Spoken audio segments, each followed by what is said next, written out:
We live in a world that praises strength, toughness, resilience, and grit, but somewhere along the way, we confuse strength with silence. We started believing that staying quiet through the storm meant we were brave, that stuffing it down, smiling through it, and pushing through was the way to earn respect. But what if we got it all wrong? What if real strength looks nothing like we thought it did? Maybe real strength isn't about holding it in. Maybe it's about finally letting it out. So today, let's talk about it. You're listening to the Health, Tech, and Wellness Podcast, where we cut through the noise and get straight to what really works for real people. This is more than just losing weight. It's about gaining life and doing the things you never thought you could do, building lasting confidence and creating a body and mind you truly love. I'm your host, John Adams. I've spent years refining a transformative, sustainable plan that's realistic, balanced, and proven to work. And I'm on a mission to share the strategy that changed my life and help others build the life they truly deserve. Welcome to episode 22 of the Health, Tech, and Wellness Podcast. I'm your host, John Adams, and this is where we get honest about what it takes to build a healthier, happier, and more balanced life, mentally, physically, and emotionally. And today, as we wrap up Mental Health Awareness Month, I want to have a conversation that's way overdue and one that I believe we all need to hear.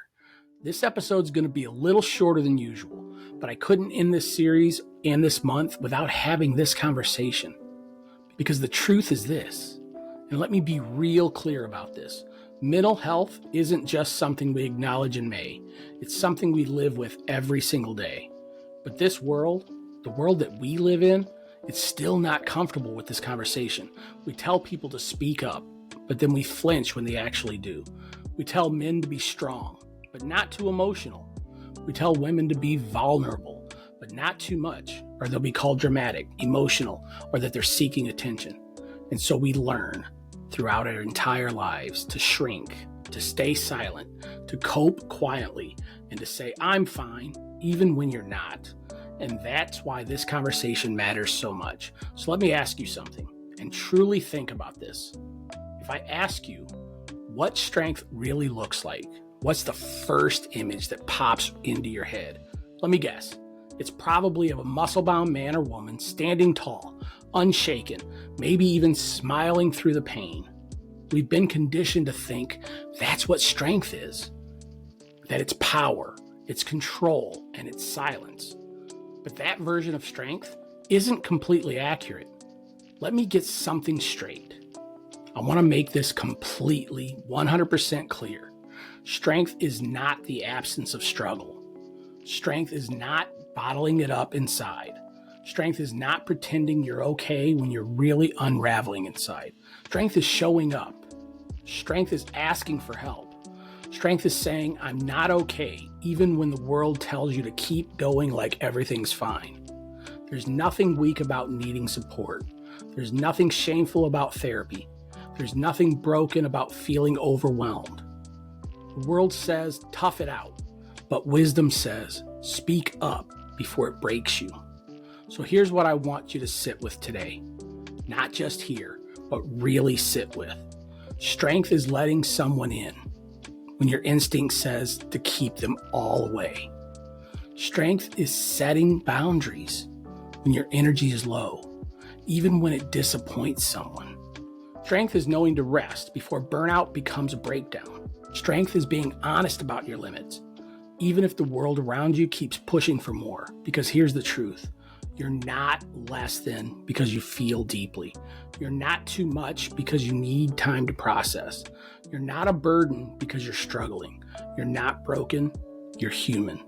And humans are not built to carry everything alone. We are designed for connection, for support, for moments of pause. And yet somewhere along the way, we replaced self-compassion with self-denial. We're applauded over functioning and calling it strong. We punished our emotions and labeled them weak. But maybe the strongest thing we can do this week is admit that we're tired. Ask for a hand, take a breath, and finally say, I need help. That's not weakness, that's wisdom. So if you've been taught to be the strong one, to hold it all together, to never crack, never cry, and never ask for help, I want to challenge you to redefine what that strength really means. True strength is soft, it's tender, It's vulnerable. It's willing to be seen, not just in polished moments, but in the messy ones.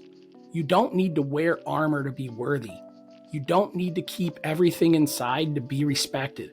You don't need to prove anything to anyone by suffering in silence. So this is your reminder. Mental health matters every day, not just when it becomes too loud to ignore. You are allowed to feel deeply and still be powerful. You're allowed to need help and still be strong. And if no one else has told you lately, your life matters. Your presence matters. Your story matters. You don't need to carry it all alone. Strong doesn't mean silent. It never did. And as I close out this episode and this series of mental health focused conversations for the month of May, I just want to say this.